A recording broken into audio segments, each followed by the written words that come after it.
సభకు నమస్కారం. ఈరోజు మన నేత జనసేన రాష్ట్ర అధ్యక్షులు మరియు డిప్యూటీ సీఎం గారైన పవన్ కళ్యాణ్ గారి పిలుపు మేరకు ఈరోజు 12వ ఆవిర్భావ దినోత్సవానికి వచ్చేసినటువంటి జనసేన నాయకులకు, కార్యకర్తలకు, మహిళలకు, వీర మహిళలకు, ఇక్కడికి వచ్చినటువంటి వేదిక అలంకరించినటువంటి పెద్దలు, మంత్రివర్యులు మనోహర్ గారికి, అలాగే దుర్గేష్ గారికి, పెద్దలు, నన్ను పార్టీలో చేర్పించేదానికి ముందుకు నన్ను తీసుకొచ్చినటువంటి వ్యక్తి నాగబాబు గారికి, అలాగే వేదిక అలంకరించినటువంటి ఎంపీలకు, ఎమ్మెల్యేలకు, జనసేన నాయకులకు అందరికి కూడా ముందుగా నమస్కారాలు తెలియజేసుకుంటా ఉన్నాం. మీరందరూ కూడా 12 ఆవిర్భావ దినోత్సవాలు జనసేనకు సంబంధించి అటెండ్ అయి ఉంటారు. కానీ నాకు ఇది మొదటిది. అసలు బాలినేని శ్రీనివాసరెడ్డి అనేవాడు వైసీపీ విడిపోయి బయటకు వస్తాడా అనుకొని చాలా మంది మాట్లాడినటువంటి పరిస్థితులు ఉన్నాయి. నాకు క్షమించండి కొద్దిగా, ఎందుకంటే మొదటిసారి కాబట్టి ఒక 5 నిమిషాలు తీసుకుంటాను. దయచేసి మనోహర్ గారు క్షమించాలని కోరుకుంటా ఉన్నా. మొదటిగా నాకు రాజకీయ భిక్ష పెట్టింది రాజశేఖర రెడ్డి గారు. రాజశేఖర రెడ్డి గారు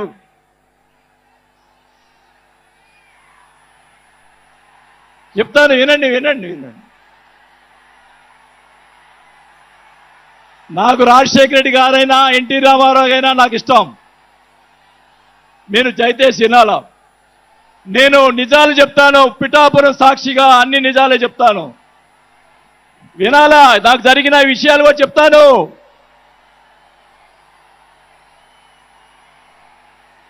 ఆ తర్వాత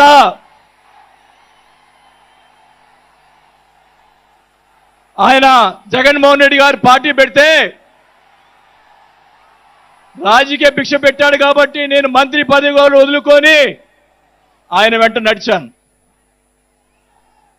నేను 4 సంవత్సరాలు, మనోహర్ గారికి తెలుసు, 4 సంవత్సరాలు మంత్రి ఉంది నాకు. అయినా కానీ నాకు రాజకీయ భిక్ష పెట్టాడు కాబట్టి, మానవత్వం అనేది ఉంది కాబట్టి నేను ఆ రోజు ఆయనకి తడిచాను. కానీ ఏం జరిగింది, నాకు మంత్రి వదిలిపెడితే మంత్రి ఇచ్చి మంత్రి తీసేశాడు. అవన్నీ నేను కూడా బాధపడిన, నేను మంత్రి అనేది ఐ డోంట్ కేర్. ఆ రోజు 4 సంవత్సరాలకే వదిలిపెట్టాను. నేను ఒకటే చెప్తా ఉన్నా, మన వంశీ గారిని ఆయన చెప్పాడు కదా, మన ఈయన సినిమా యాక్టర్, ఆయన పేరేంటి, పోసాని మురళి గారు, వాళ్ళని అరెస్ట్ చేస్తే ఈయన పోయి జగన్మోహన్ రెడ్డి గారు పోయి వాళ్ళని పరామర్శిస్తాడు. నేను ఒకటే చెప్తా ఉన్నా, రఘురామకృష్ణరాజు గారిని నిన్ను ఏదో మాట్లాడితే ఆయన లోపల పెట్టించి, కుదగొట్టించి, కాలు చేతులు ఎర్రగొట్టించి లోపల పెట్టించావే. 17 సంవత్సరాలు ముఖ్యమంత్రిగా చేసినటువంటి చంద్రబాబు నాయుడు గారి కుటుంబాన్ని, భార్య గురించి మాట్లాడితే వాళ్ళకి బాధ కలగదా అని అడుగుతా ఉన్నా. ఆ రోజే నేను ఖండించాను, నేను అసెంబ్లీలో ఆ రోజే.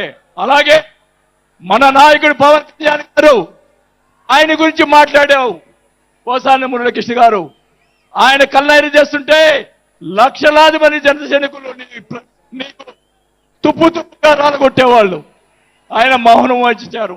నేనైతే చెప్తా ఉన్నా, కుటుంబాన్ని అలా మాట్లాడారు కాబట్టి వాళ్ళని 9 నెలలు, ఇంకా 9 నెలల తర్వాత అరెస్ట్ చేశారు. నేనైతే గవర్నమెంట్ ఇచ్చిన మరుసటి రోజే లాఠీతో రాలగొట్టించి లోపల వేయించేవాడిని కూడా ఈ సభకు అధ్యయనం చేసుకుంటా ఉన్నా. చేసినటువంటి దుర్మార్గాలు ఎక్కడ పోవు, దుర్మార్గాలు ఎక్కడికి పోవు. ఒకటే చెప్తా ఉన్నా,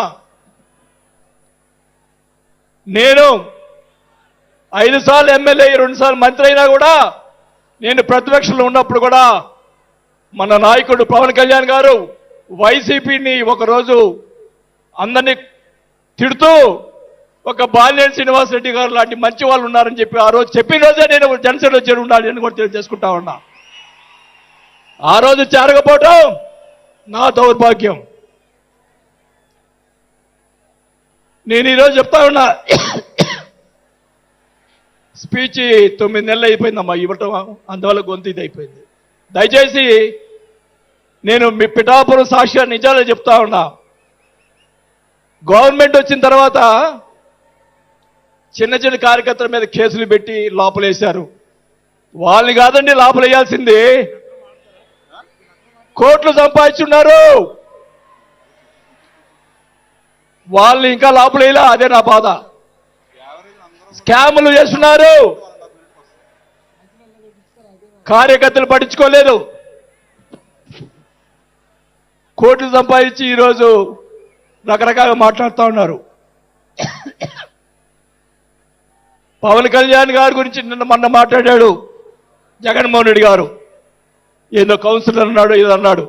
అయ్యా జగన్మోహన్ రెడ్డి గారు, మీ నాన్న దయతోటి నువ్వు ముఖ్యమంత్రి అయ్యావు, మీ నాన్న అంత అడ్డు పెట్టుకొని. మా నాయకుడు ఇప్పుడు జనసేన నాయకుడు పవన్ కళ్యాణ్ గారు స్వశక్తితో ఈరోజు లక్షలాది మంది అభిమాన పాత్రులు అయ్యాడని గుర్తుపెట్టుకోవాలని కూడా తెలియజేసుకుంటా ఉన్నా. మీ నాయనతోటి వెనక ఒకసారి ముఖ్యమంత్రి అయ్యావు, ఇంకా చూద్దాం. నేను ఒకటి కూడా చెప్తా ఉన్నా, నేను పవన్ కళ్యాణ్ గారిని కలిసినప్పుడు రాశారు చాలా మంది, కొన్ని పత్రికల్లో మీడియా వాళ్ళు రాశారు. ఏం రాశారు? బాలినేని గారు చాణక్యుడు, కూటమిని విడగొడతాడని చెప్పి కొన్ని పత్రికలు రాసినాయి. నేను అనుకున్నాను, నా వల్ల పవన్ కళ్యాణ్ గారికి ఏ ఇది రాకూడదు. నా ధ్యేయం, నా కోరికల్లా ఆయన పైకి ఎదగాలనే తప్ప వేరే ఉద్దేశం లేదు. నేను ఆయన కలిసినప్పుడు ఒకటే అడిగా, అందరూ అనుకున్నారు ఎమ్మెల్సీ ఇచ్చి మినిస్టర్ ఇస్తారని చెప్పి కొన్ని ఇతర పత్రికలు రాశారు. నేను ఆయన ఏమీ అడగలేదు, ఒకటే అడిగా, సార్ మీతో నాకు సినిమాలు తీయాలని సార్ అని అన్నా. నా కోరిక అదే సార్. నేను 5 సార్లు ఎమ్మెల్యే 2 సార్లు మంత్రి అయ్యా చాలు, నాకు ఇట్లాంటి బూతులు తిట్టే రాజకీయాలు మాకు వద్దు సార్, మీతోటి ప్రయాణం చేస్తా.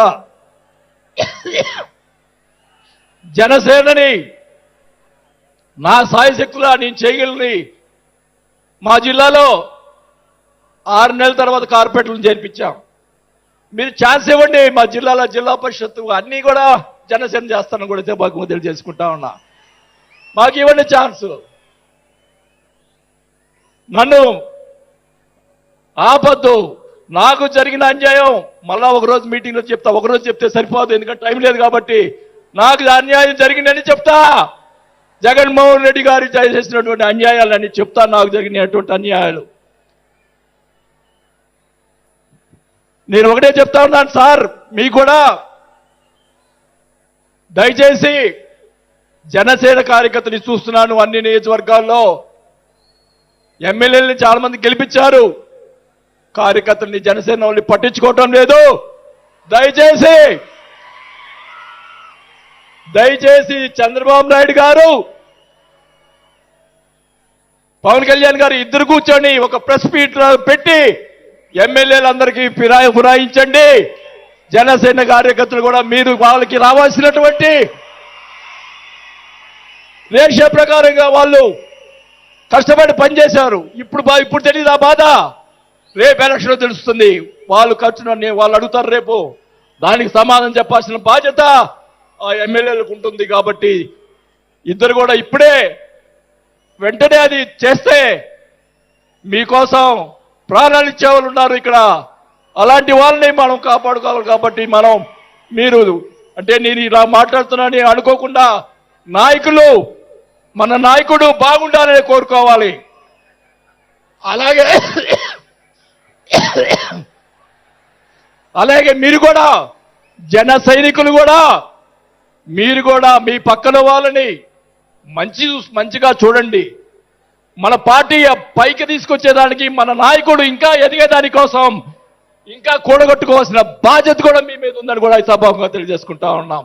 మన నాయకుడు మనల్ని కాపాడుతాడు.